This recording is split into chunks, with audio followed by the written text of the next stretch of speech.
D3 level भी up करना है, क्योंकि वो फिर एंटी इन्फ्लेमेटरी है, वो सोजिश को ख़त्म करने वाला है विटामिन D3। तो वो आप लोग जब हाई करेंगे तो आपकी इन्फ्लेमेशन को, क्योंकि एक चीज़ से नहीं होगा, ये सारी चीज़ें आप लोग मिलके काम करेंगे तो कितना आला किस्म का देखिएगा काम होगा आपको। और क्या करते हैं लोग उसके लिए, मुझे पूरा यकीन है कि आप लोग डॉक्टर्स के पास भी गए होंगे, आप लोगों ने मेडिसिन भी यूज़ की होगी, एंटीबायोटिक्स आप लोगों ने ली होंगी, इंजेक्शन के थ्रू भी ट्रीटमेंट करवाया होगा, लेकिन वो वक्ती तौर पे थोड़ी देर के लिए उसने दर्द को रोका होगा, उसका परमानेंट सोल्यूशन नहीं निकला होगा, वो आराम नहीं आया होगा। तभी तो ये कुलसूम ये ट्रीटमेंट भी लेके चल रही होंगी, और उन्होंने कहा भी कि मैंने इंजेक्शन लगवाया है, तो लेकिन फिर भी वो पेन उनका नहीं ख़त्म हो रहा है। तो यही रीज़न है कि वो सिर्फ वक्ती तौर पे वो सारे स्टीराइड, उसमें बल्कि स्टीराइड होते हैं जो कि आपका उल्टा नुकसान हो रहा होता है आप लोगों को उन इंजेक्शन से, उन मेडिसिन से।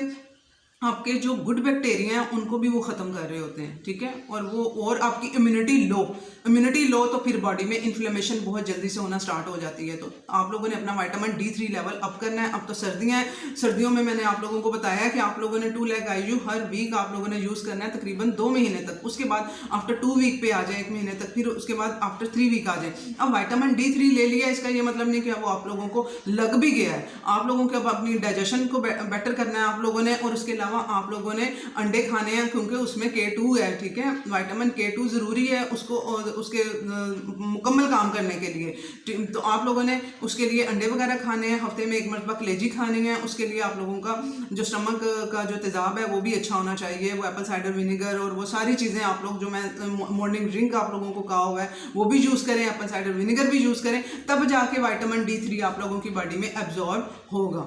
उसके बाद अब अकड़ाव आया हुआ है मसल में, वो अब मैग्नीशियम, ग्रीन लीफी वेजिटेबल्स, उन्होंने वो अकड़ाव को, मसल्स के अकड़ाव को ख़त्म करना है। उसके लिए आप लोगों ने वो ग्रीन लीफी वेजिटेबल्स, इसमें पालक आप आमलेट में डाल लें, साग आजकल है वो आप लोग खाएं, वो आपके वो उससे पोटाशियम लेवल भी आप लोगों का पूरा होगा, मैग्नीशियम भी आप लोगों को वहाँ से मिलेगा। नेचर ने तो इतनी अच्छी चीज़ें ये बनाई हुई हैं। सप्लीमेंट्स की तरफ जाएंगे, एक तो नुकसान वो करेंगे, उसके अलावा वो एक चीज़ को सीधा कर रहे होते हैं, आप एक चीज़ के लिए वो खाए जा रहे होते हैं। सीधा तो नहीं मैं कहूँगी कि आने वाले टाइम में जो ये चीज़ें ज़्यादा यूज़ कर रहे होते हैं, मैं बार बार इसका नाम नहीं ले सकती हूँ, तो वो क्या कर रहे होते हैं, लीकी गट की तरफ आप लोगों को लेके जा रहे होते हैं। तो आप लोगों ने अपनी डाइट के थ्रू ही इसको सीधा करना है। तो उसके लिए आप लोगों ने मैग्नीशियम रिच फूड्स आप लोगों ने वो खाने हैं, जो मैंने ग्रीन लीफी वेजिटेबल्स आप लोगों को बताया वो ऐड करें, सीड्स वगैरह ऐड करेंगे तो वो उससे वो पूरा होगा। उसके अलावा आप लोगों को जो पेन हो रहा है, पेन को ख़त्म करने के लिए हल्दी आप लोगों ने यूज़ करनी है। हल्दी को आप लोगों ने दही में डाल के, ठीक है, उसके कहवे में नहीं, किसी कहवे में नहीं डालना है, क्योंकि वो एब्जॉर्ब ही गुड फैट में होती है। तो वो जो कि दही, दूध तो आप लोगों को यूज़ नहीं करना है। तो दही जो है वो मैं कहती हूँ कि 2 से 3 चम्मच आप लोग ले सकते हैं। तो आप लोग उसमें अपनी हल्दी डाल के, और जितने जो छोटा चम्मच है उसका चौथा हिस्सा उसमें हल्दी डालें, चौथा हिस्सा उसमें वो ब्लैक पेपर डालें, काली मिर्च डालें उसमें, और वो आप लोगों ने वो चीनी वगैरह यूज़ नहीं करनी है, वो वैसे ही आप लोगों ने उसमें डाल के वो खानी है। तो वो आप लोगों की एब्जॉर्ब भी तभी होगी जब आप लोग गुड फैट के साथ लेंगे, ठीक है। उसमें बेशक जो है ½ टीस्पून उसमें कोकोनट ऑयल भी उसमें ऐड कर लें। और नाश्ते में अगर आप लोगों ने कोकोनट ऑयल में 1 से 2 चम्मच कोकोनट ऑयल में आप लोगों ने 2 अंडे खाए हैं, 3 खाए हैं, तब आप लोगों में गुड फैट है, उसके बाद उसके साथ आप लोग वो ले सकते हैं। अगर वो नाश्ते के बगैर ले रहे हैं, आप लोगों ने अंडे नहीं खाए हैं, तो आप लोग कोकोनट ऑयल मस्ट उसमें ऐड करें, तभी एब्जॉर्ब होगी आपकी बॉडी में वो हल्दी।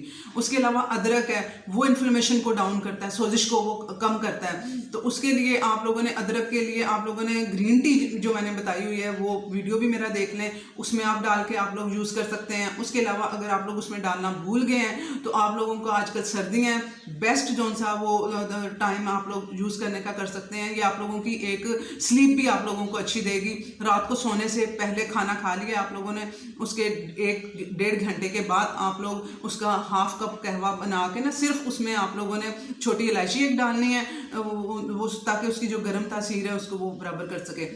और थोड़ा सा पीस आप लोगों ने अदरक का डालना है। सिर्फ ये 2 चीज़ें डालनी है, ग्रीन टी नहीं डालनी इस टाइम पे। सोते हुए आप लोगों ने ग्रीन टी नहीं पीनी है। ग्रीन टी वाला मेरा वीडियो कंप्लीट सुन लीजिएगा, उसमें सारी डिटेल है। इसमें सिर्फ ये 2 चीज़ें बता रही हूँ मैं, जो खाने के बाद आप लोगों ने 1 घंटे के बाद आप लोग यूज़ करनी है। वो अदरक और एक इलायची आप लोगों ने उसमें कहवा बना के ½ कप आप लोगों ने वो तब पी लेना है। वो आप लोगों की स्लीप भी अच्छी करेगा, ओवरऑल इन्फ्लेमेशन को, सोजिश को डाउन करेगा, और हील की सोजिश को भी वो कम करेगा। ये चीज़ें आ गई। अब निकालनी कौन सी चीज़ें हैं, ये जो खानी है इसके लिए, इस सोजिश को कम करने के लिए, पेन को कम करने के लिए, वो तो आपको पता चल गई। अब निकालनी है आप लोगों ने, चीनी निकालनी है, रिफाइन आटा निकालना है, कुकिंग ऑयल्स निकालना है। ये इन्फ्लेमेशन देते हैं बॉडी को, ये निकालेंगे तो वो आपकी वो इन्फ्लेमेशन भी वो कम होगी, वेट भी कम होगा, सारी चीज़ें सीधी होंगी। ये हो गई बात खाने पीने की। अब हम आए एक्सरसाइज की बात करते हैं कि एक्सरसाइज आप लोगों ने कौन से वाली करनी है। थोड़ा नज़र भी आ जाए आप लोगों को ठीक तरह से। अब ये जो मसल होता है, ये एड़ी में इस जगह पे ये मसल पाया जाता है, ठीक है, ये जो तकलीफ दे रहा है आप लोगों को यहाँ पे है। अब आप लोगों ने जो एक्सरसाइज आप लोगों ने अपने ये पाँव की स्ट्रेचिंग करवानी है आप लोगों ने। ये मसल इस जगह पे है, आपने इसके ऑपोजिट साइड वाले मसल को मूवमेंट करवानी है। ये इधर से आप लोगों ने इसको ऊपर की तरफ पाँव को स्ट्रेच करना है, बाहर की तरफ ये मैं ऊपर की तरफ बाहर की तरफ स्ट्रेच कर रही हूँ, और अंदर की तरफ रिलैक्स करना है, स्ट्रेच रिलैक्स। जब आप पहले करेंगे थोड़ी तकलीफ आपको हो रही होगी, वो थोड़ी बर्दाश्त करनी है आप लोगों ने इसके परमानेंट सोल्यूशन के लिए, ठीक है। आप लोगों ने ये स्ट्रेच रिलैक्स, ठीक है। पाँव को पकड़ के मैं बाहर की तरफ मूव करवा रही हूँ, स्ट्रेच करा रही हूँ, इधर कुछ नहीं कर रही मैं हील को, ये वही है यहाँ पे इसकी ऑपोजिट डायरेक्शन में, यहाँ पे इस जगह पे मैं मूव करवा रही हूँ। ये बाहर रिलैक्स, स्ट्रेच रिलैक्स, बाहर की तरफ खिंचाव लाना है इसको और रिलैक्स करना है इसको अंदर की तरफ। ये मूवमेंट, ठीक है, दोनों पाँव में है। आप लोग दोनों पाँव की कर लेंगे तो दोनों में फायदा हो जाएगा ना, कि मसल स्ट्रॉन्ग होंगे आप लोगों के, मूवमेंट में आएंगे और ब्लड सर्कुलेशन भी यहाँ पे होएगी। ये आप लोगों ने मूवमेंट आप लोगों ने 20 टाइम दिन में 2-3 मरतबा आप लोग इसको करवाएं। ये 5 to 10 मिनट आप लोग एक टाइम पे करवा लेंगे तो एक टाइम ही गर्म हुआ होता है मसल, तो वो ज़्यादा अच्छा रह जाएगा, ठीक है। ये एक एक्सरसाइज आप लोगों ने करनी है। उसके बाद आप लोगों ने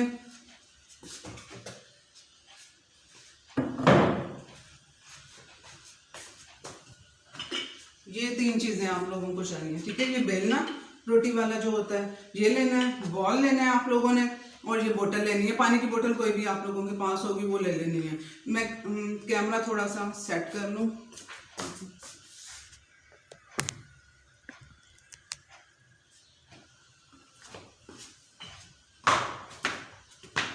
ये अब आप लोगों ने इसे नीचे रख के बॉल को इसके ऊपर अपने पाँव को मूव करवाना है। ये एक ही जगह पे खड़े हो जाना है आप लोगों ने और बॉल नीचे रखना है, और ये पूरा पाँव इसके साथ मैं मूव करवा रही हूँ, ठीक है। आहिस्ता आहिस्ता करके उस एड़ी की तरफ भी ले जाना है। पहले दिन नहीं जा पाएगा, कोई बात नहीं, पहले दिन ये पंजों से स्टार्ट करें, जो आगे वाला जो है पंजा वहाँ से स्टार्ट करें, और ये बॉल के साथ ये अपने पूरे पाँव को मूव करवाना है इस तरह से करके।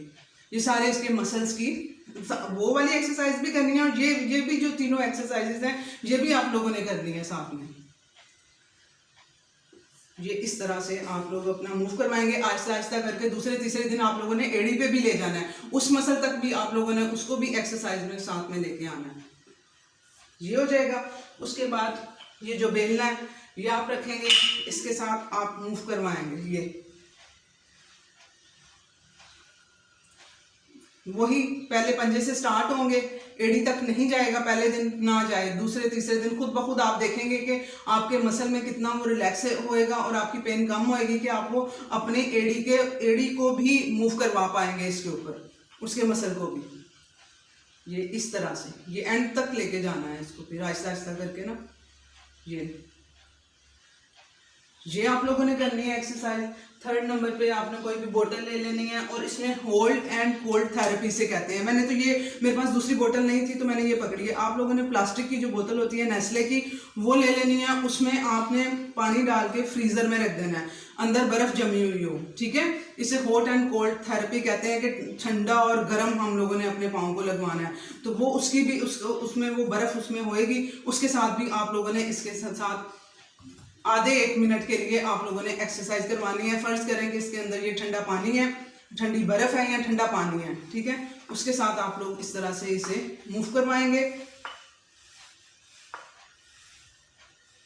कुछ सेकंड के लिए। उसके बाद आप लोग इसे रिलैक्स देंगे, पाँव को हॉट होने देंगे, यानी कि उसे गर्म होने देंगे आप लोग थोड़ी देर के लिए। उसके बाद फिर दोबारा से आप लोग इसे दोबारा ठंडे की तरफ लेके जाएंगे